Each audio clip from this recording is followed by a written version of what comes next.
What's going on, everybody? This is JVB from the Post Game Report podcast and talking about games.com. Thank you, as always, for viewing my videos. So here is a video that I didn't want to do, quite frankly.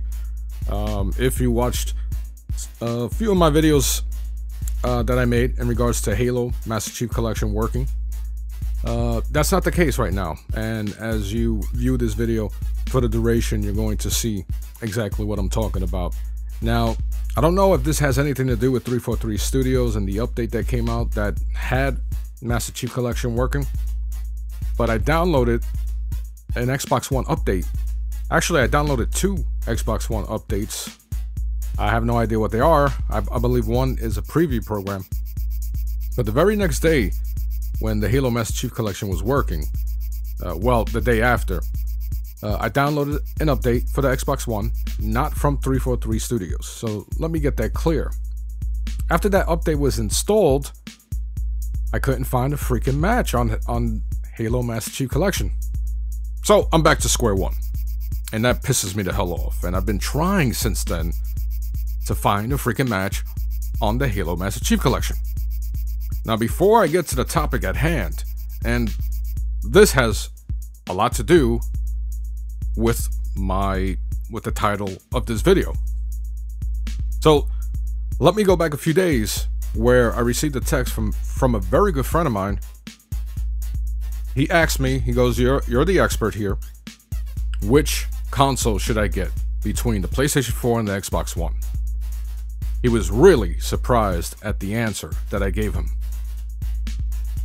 So before I reveal the answer, let me take a step back and remind people that I began podcasting nearly 10 years ago because of the Halo franchise.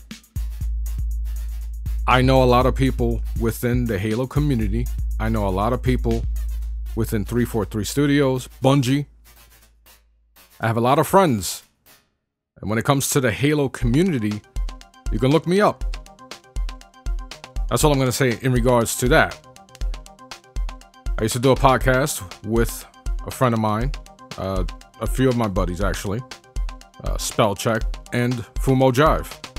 We were a podcast that talked strictly about Halo, and we lasted years. As a matter of fact, thanks to Duststorm, Podtacular is still going, and it's all related to Halo. Now imagine trying to do that, talking just about Halo and getting millions of downloads, lots of recognition and respect by talking about one franchise. I dare you to try it.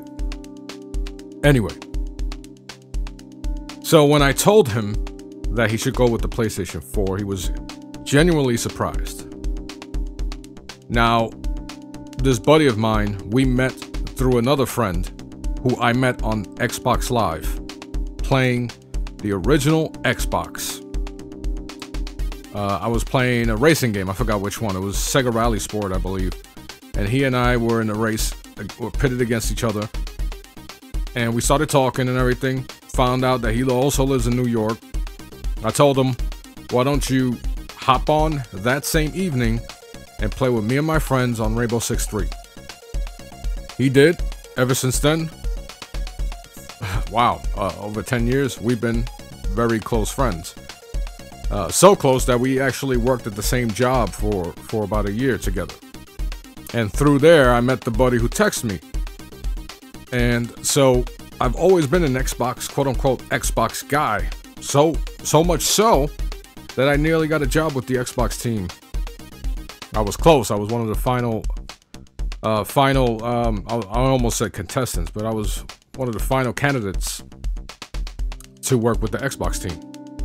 To work with Trixie, Chris Palladino, Tony Hines, John Picaro, Nelson Rodriguez. A lot of those people are from within the community, by the way. So my history with Xbox goes a long freaking way. A very long way. And so when I told him to get the PlayStation brand first, he was really surprised. And the title here, the title of my video is Don't Buy an Xbox One Right Now. I'm not going to say never buy one, but I genuinely believe that. And it's not because the Halo Master Chief Collection is having issues. There are other issues when you consider that currently there aren't any Xbox One exclusives that you would consider system sellers. Now, Ori the Blind Forest, I'm really looking forward to it. It's an independent game. A lot of people within the Xbox camp used to frown upon the idea that the PlayStation 4 had loads of independent games and had a strong independent community as far as development and people who enjoyed indie games. So now we're getting a lot of independent games on the Xbox One, which is nothing wrong with that, by the way. So Ori the Blind Forest is coming out. Then we have Scream Ride, which I played the demo, and it looks like an Xbox 360 game. But besides that, we don't have a solid release date for Quantum Break.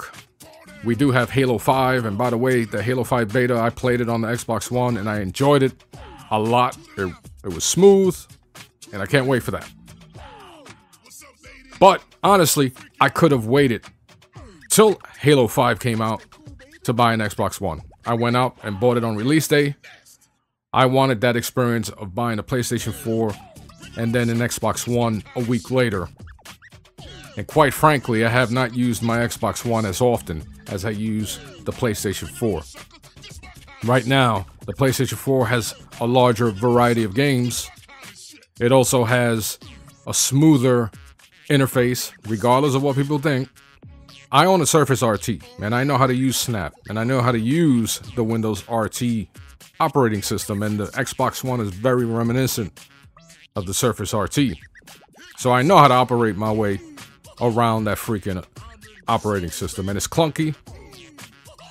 There's too many layers to it, and it's not like I'm dumb. I could use the Kinect, but the Kinect doesn't even function as well as they'll tell you that it will.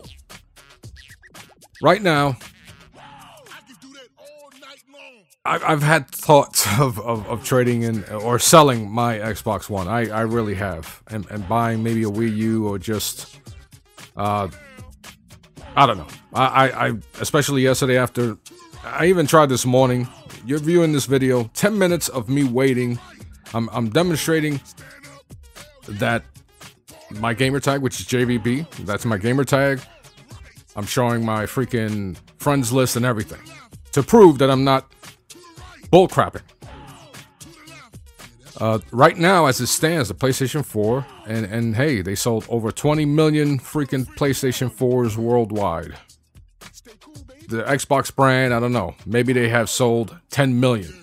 So that is an indicator of what's currently going on between the two consoles. And the Xbox One is $350, where the PlayStation 4 is $399, and it's still selling more than the Xbox One. So obviously, gamers have chosen. And I'm in the preview program. I'm in the preview program for Xbox One and the PlayStation 4. I'm testing out the new update that's coming out on the PlayStation 4, but I'm under NDA and I can't say exactly what's going on with that, but I can tell you that it doesn't help the how can I put it? It makes the Xbox One feel even more clunky than it really is. That's how smooth the new update for the PlayStation 4 is going to make the PlayStation 4. And the games, I'm not going to go into the whole multi-plat argument, but when you look at exclusive, when you look at both consoles and you look at exclusive versus exclusive, you'll see the visual jump. You'll see the ambition on the PlayStation 4. And if you think about it, first-party studio exclusives, so far, the PlayStation 4 has had more first-party exclusives. Whereas on the Xbox One, they've had third-party exclusives. With the exception of Turn 10 Studios bringing out Forza 5. So if you can count in one hand the first-party exclusives that are coming out on the Xbox One, that's pretty crazy. And it's less than a handful. So what I recommend if you're on the fence, wait until Quantum Break and Halo 5 before you buy an Xbox One and go with a PlayStation 4 first.